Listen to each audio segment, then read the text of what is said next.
եկակ տաղավար, մի քանի թեմաների հետ կապված ձեր խոսքը կփոխանցեք, բայց սկսենք ողբերգությունը, մեզ բաց չի թողնում ուղղակի։ Մի գիշերվա ընթացքում Փարաքյարում սպանվում է, գնդակահարվում է ընտրված համայնքապետ Վալոդիա Գրիգորյանը, նույն օրը առավոտյան իմանում ենք, որ Սանկտ Պետերբուրգում Զուգարանում մահացած է հայտնաբերվել Բորիս Ավագյանը, ով նախկին բարձրաստիճան պաշտոնյա է, ով գնացել էր հյուպատոսարան Հայաստանի հանձնվելու հայերենիքի։ Ապաստարան խնդրելու նպատակով։ Խնդրեմ ԿՊԱ-ականները, քանի որ դուք նախկին իշխանության ներկայացուցիչ եք, նաև այսպես ասեմ, ԿՊԱ-ականները երեք առավոտվանից գրառումներ են անում, որ չփորձվեք համեմատել ձեր ժամանակները իրենց օրոք, իրենց ժամանակ ոչ մեկ քաղաքական հայացքներով չի սպանվում, չի մահանում, մեկ օր է անցել գնդակահարողը, առանձնակի դաշնության գնդակահարողը ազատության մեջ է դեռ, խնդրեմ այս մասով ձեր տեսակետը եւ ինչն է հատկանշական։ Երեք Նիկոլ Փաշինյանը վաղ առավոտյան այս սարսափելի միջադեպից հետո եւ գրառում արեց, ըստ էության շատերն ասում են ուղղորդեց վենդետայի վրա, խնդրեմ։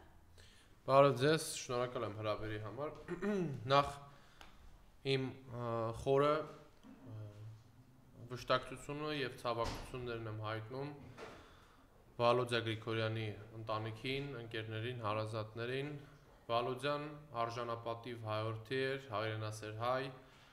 ով հաղթել էր Նիկոլ Փաշինյանին, անգամ այս բարդ իրավիճակում։ Մենք ականատես ենք եղել սահմռկեցուցիչ տեսարանի, թե ինչպես են համայնքապետին իր տան բակում գնդակահարում եւ գնդակահարողը ըստ էության որևէ պատժի չի արժանացել իրավական համակարգի կողմից, այսինքն չեն կալանավորել իրան, չեն ձերբակալել, քրեական գործ չեն հարուցել, դեռ բարձ չի մեզ համար ով ա եղել, չեն հայտնաբերել ինչ պայմաններում են այդ սպանությունը ծրագրել են, թե չեն ծրագրել, ով ա եղել, բայց ըստ էության կարող ենք փաստել, որ մարդասպանը մինչ այս պահը գտնվում ազատության մեջ եւ այսօր Հայաստանի Հանրապետությունը, որ խոսում են նախկինների իշխանության մասին, ես կարող եմ ձեզ իմ էջում հրապարակեմ աշխարհի ամենալուրջ պարբերականներից մեկում Հայաստանի Հանրապետության անվտանգության վարկանիշը Սերժ Սարգսյանի կառավարման տարիներին եւ երրորդ նախագահի ղեկավարման ժամանակահատվածում Հայաստանը համարվել է աշխարհի 10 ամենաանվտանգ մայրաքաղաքները ունեցող երկրներից մեկը, այսինքն Երևանը համարվել է աշխարհի 10 ամենաանվտանգ մայրաքաղաքներից մեկը, որտեղ դու կարող ես գիշերը ժամը 3-ին դուրս գալ զբոսանքի եւ վստահ լինելով, որ քեզ որևէ բան չի սպառնում։ Իսկ այսօր դու կարող ես լինել համայնքապետ, ընդդիմադիր համայնքապետ, որը կարող է դուրս գալ իր բակում զրուցելու եւ ուղակի դաժանաբար սպանվել, ինչպես մենք տեսել ենք Վալոդիա Գրիգորյանի եւ իր ընկերոջ օրինակով եւ երրորդ անձը, ով ծանր մարմնական վնասվածքներ ուներ, ինչպես հայտնի է, չի մահացել եւ առողջություն եմ մաղթում, շուտապույտ ապաքինում այդ մարդուն։ Այսօր Հայաստանի Հանրապետությունում ԿՊԱ-ականները կապ չունի ինչ խոսան, ինչ չխոսան, կա օբյեկտիվ իրականություն։ Օբյեկտիվ իրականությունը հետևյալն է, որ Փաշինյանի իշխանության ժամանակահատվածում, եթե դու ընդդիմադիր ես, դու կամ քրեական հետապնդման ենթարկվող ես, շինցու քրեական գործերի շրջանակներում, կամ բանտարկյալ ես, կամ մահացած ես, հա, կամ սպանում են, կամ բանտարկում ընդդիմադիրներին, ինչպես սպանվել են տարբեր մարդիկ Արմեն Գրիգորյանը, հիմա Վալոդիա Գրիգորյանի մասով նաև ես ուզում եմ ասել հետևյալը, սա նաև ոստիկանական ձախողման արդյունք է, ոստիկանական այդ ուժային ծառայությունների, որոնք թույլ են տվել, որպեսզի սպանվի չեն կանխարգելիչ գործողություններ համաչափ չեն անել եւ սա պետք է լինի հրաժարականների առիթ եւ նաեւ քաղաքական գնահատականի այս ամեն ինչին։ Այս քաղաքական գնահատականը, բայց ոչ թե ոստիկանապետինն է կամ նախարարինը։ Քաղաքական գնահատականը պետք է տալ Փաշինյանին, որովհետեւ իր իշխանության օրոք է սա տեղի ունենում, ինքն է, որ այս համակարգը ստեղծել է, իր ժամանակահատվածում են սրբազանները բանտում հայտնվել, իր ժամանակահատվածում են սպանություններ տեղի ունենում, շաբաթը մի քանի անգամ երիտասարդների շրջանակներում են սպանություններ տեղի ունենում, համայնքապետ են սպանում եւ տասնյակ դեպքեր են լինում, երբ մենք տեսնում ենք, որ մարդկանց ձեռքին լինում են ուրեմն զենքեր, որոնցով մարդ են սպանում։ Եվ այս համատեքստում շատ կարևոր է նշել հետևյալը. կան հանցագործություններ, որոնք դատարանի կողմից ճանաչվել են խափանման միջոցի փոփոխման ենթակա, այսինքն բանտարկյալներին, ովքեր ծանր ուրեմն հանցագործությունների գործով նստած են եղել, դուրս են թողել իրանց, բայց իրանց համար, այսինքն օրվա իշխանությունների համար մեծագույն հանցագործները Սամվել Կարապետյանն է, Բագրատ Սրբազանը եւ Միքայել Սրբազանն է։ Էսա օրվա իշխանությունների գաղափարախոսությունը, որ ինչ իրանք պետք է անեն։ Սամվել Կարապետյանին կալանավորել են խոսքի համար, որը եղել է միտված հայ առաքելական եկեղեցու պաշտպանությանը ուղղված խոսք է եղել։ Սամվել Կարապետյանին եկեղեցին պաշտպանելուց հետո, որ կալանավորեցին, անմիջապես հետո կալանավորեցին նաև եկեղեցականների, այսինքն արքեպիսկոպոսների Բագրատ եւ Միքայել Սրբազաններին։ Սա է Փաշինյանի իշխանությունը։ Հիմա մենք ունենք քաղբանդարկյալներ, որոնք եկեղեցականներ են, ունենք քաղբանդարկյալ, որը մեծանուն բարերար գործարար է, ով որևէ կապ չի ունեցել երբեք Հայաստանի Հանրապետության ուրեմն աշխատանքային առումով, իր գումարները վաստակել է Հայաստանի Հանրապետությունից դուրս, այդ գումարները ծառայեցրել է Հայաստանի Հանրապետության օգտին։ Մենք անպայման կգանք մեր քաղբանդարկյալներին, բայց կուզեմ նաև Բորիս Ավագյանի մասով ձեր տեսակետը, չգիտեմ, ձեզ համար դուք գիտեք նախադեպ, որ հանձնվող մարդը, որը պատրաստ է հանձնվելու, ինքնասպանություն գործի։ Հաստատանը պնդում է, որ սպանություն է տեղի ունեցել։ Շատ լավ, տեսեք, նաև այս ամեն ինչը մեկը մյուսի հետ կապ ունի, հարգելի հայրենակիցներ, այսինքն այս սպանությունները մեր արտաքին քաղաքականության եւ ներքաղաքական իրավիճակի արտացոլումն են, հա, որ մարդկային կյանքին վտանգ սպառնալու այս մշակույթը, որ մենք այսօր տեսնում ենք, դա տարածվում է նաև Հայաստանից դուրս, այսինքն սա աննախադեպ խայտառակություն է, սա մեր միջազգային ուրեմն գործողությունների միջազգային դաշտում, ինչ որ մենք քայլեր ձեռնարկել ենք, ամենախայտառակ էջն է մեր պատմության ընթացքում, որ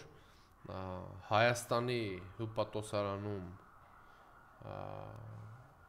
եկած հանձնված հային հյուպատոսարանում սպանում են։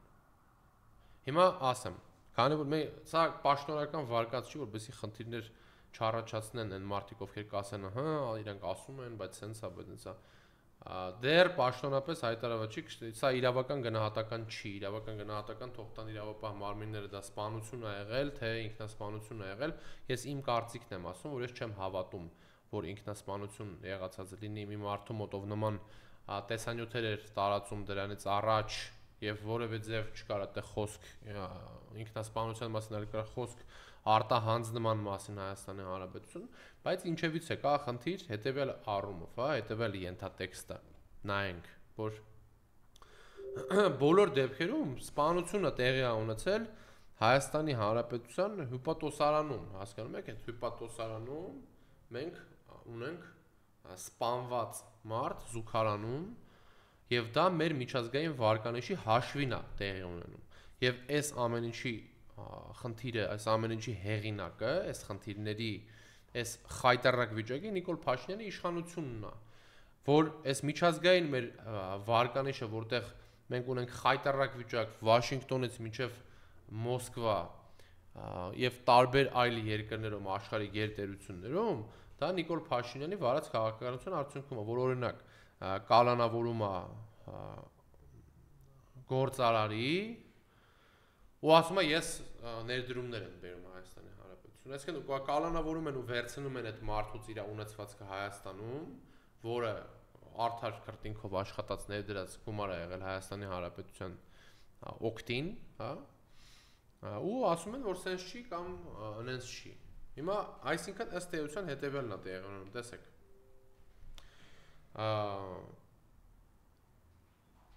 Նիկոլ Փաշինյանը իր աթոռը ամրագրելու, իր աթոռը պահելու համար գնում է բոլոր հնարավոր քայլերին։ Իշխանությունը պահելու համար Նիկոլ Փաշինյանը սարկարկման ենթակա է սարքում ամեն ինչ։ Հիմա այս սարկարկման մեջ մտնում են նաև հայ առաքելական Սուրբ եկեղեցին անգամ, եկեղեցականները, ում վրա որ հարձակումներ են գործում բարբերաբար նաև համացանցում, այսինքն քարոզչական առումով։ Ուրեմն նայեք, ԿՊ խոսում է նախկինների մասին, ուրեմն նախկինների ժամանակահատվածում ցեզանից, որտեղ դուք այդ ժամանակ անդիմադիր եք եղել, որևէ մարդ չի գնդակահարվի, չի ծեծվի, եւ սենց բաներ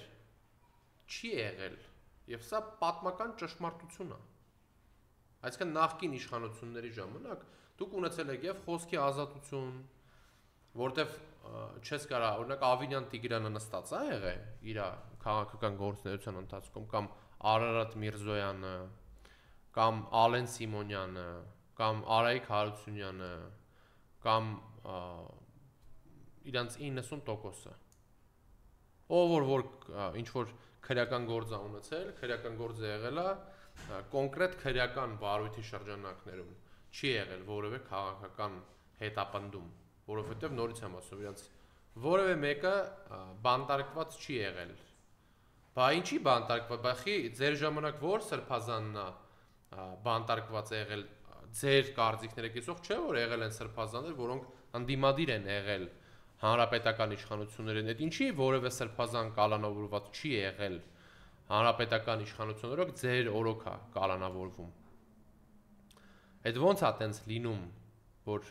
ձեր օրոք են համայնքապետեր սպանվում, ձեր օրոք են իշխանությունները Արցախից հրաժարվում, ձեր օրոք է պատերազմները լինում, ձեր օրոք են հրաժարվում Հայաստանի Հանրապետության սուվերեն տարածքներից, ձեր օրոք է հյուպատոսարանում մարդ սպանվում, ձեր օրոք է, որ մարդկային կյանքը գրոշի արժեք չունի ձեր համար։ Ձեր օրոք է սևերի ու սպիտակների բևեռացված հասարակությունը, ձեր օրոք է եղել դագաղների հեղափոխությունը, որ դագաղներով գնում էիք մարդկանց տաները։ Դուք եք դա արել, դուք եք դա սերմանել։ Իսկ մենք ասում ենք, որ անկախ այս ամեն ինչից պետքա վերաիմաստավորել Հայաստանի Հանրապետության այս կործանարար ընթացքը, կասեցնել եւ վերաիմաստավորել ընթացքը ի նպաստ Հայաստանի Հանրապետության սարքել, միասնականություն քարոզել եւ ջնջել սևերի եւ սպիտակների կործանարար այդ գծերը, որը քաշվեց Նիկոլ Փաշինյանի եւ Հայկ Մարությանի կողմից։ Իսկ այս ձեր իշխանության ժամանակահատվածում հանձնողների եւ Արցախը ուրացողների մասին խոսելուց ես չեմ կարող լռել նաեւ Էդմոն Մարուքյանի կուսակցության ներկայացուցիչներ 4 հոգանոց կուսակցության ներկայացուցիչներից մի քանիսին, հա, որոնք որ թույլ են տալիս իրանց նախկին իշխանությունների արտաքին քաղաքականությունը համեմատել ներկա իշխանության արտաքին քաղաքականության հետ, որի մաս են կազմում իրանք, հա, Էդմոն Մարուքյանը որպես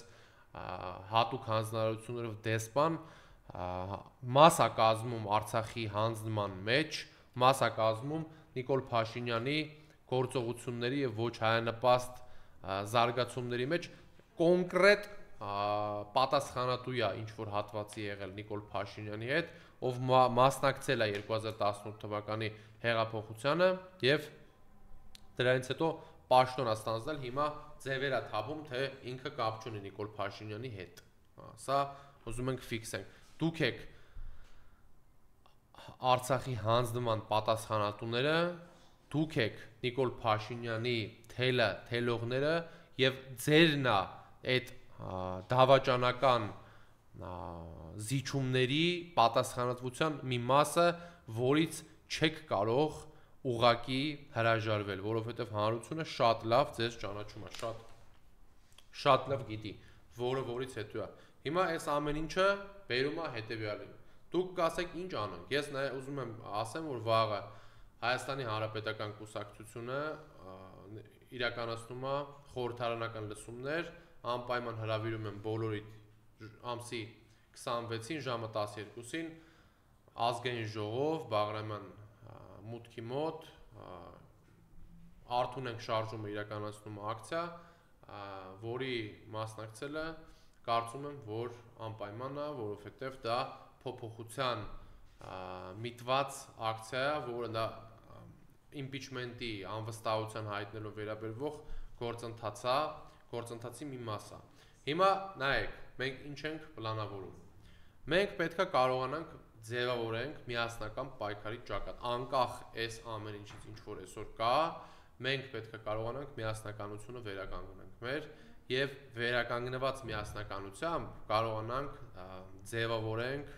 նոր իշխանություն, որովհետեւ այս իշխանությունը մենք տեսնում ենք, որ մարդկանց համար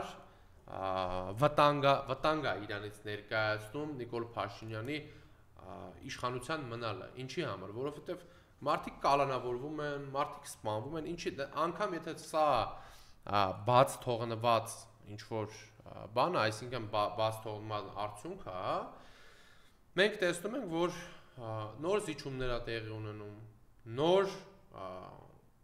ուրեմն հանձնումներ է տեղի ունենում, դրա համար կա մի հատ լեգիտիմ հնարավորություն, որը որ մենք հիմա առաջարկում ենք, որ կարելի է փորձել, հիմա մարդիկ ասում են, որ ընտրություն եւ այլն, էլի լավ է, թող ով ինչին ուզում է մասնակցի, ով ինչ ուզում է թող նախապատրաստի, բայց ինձ համար այսօր կա կարևոր հնարավորություն, որին երիտասարդությունը կարևոր տեղ է տալի, դա դեմոկրատական լուծումն է հարցերի, այսինքն որ մենք հասկանանք, որ մեր պետությունը շնչում է, կենսունակ է եւ այդ կենսունակությունը մենք պետքա տեսնենք նաեւ սահմանադրությունը օգտագործելով, որովհետեւ սահմանադրական հնարավորություն կա խնդրի լուծման եւ միակ հնարավորությունն է իմ դիտարկման մեջ։ Եվ այս համատեքստում պետքա հասկանանք, որ երիտասարդությունը պետքա տեր լինի իր գաղափարներին, պետքա տեր լինի քրիստոնեական արժեքներին եւ միասնականության քարոզանի, ջնջելով սևերի եւ սպիտակների թեզերը։ Այս շրջանակներում պետքա երիտասարդությունը համախմբվի։ Ես կուզեմ այս տեսանյութը միասին եւս մեկ անգամ նայենք, չվախենաք։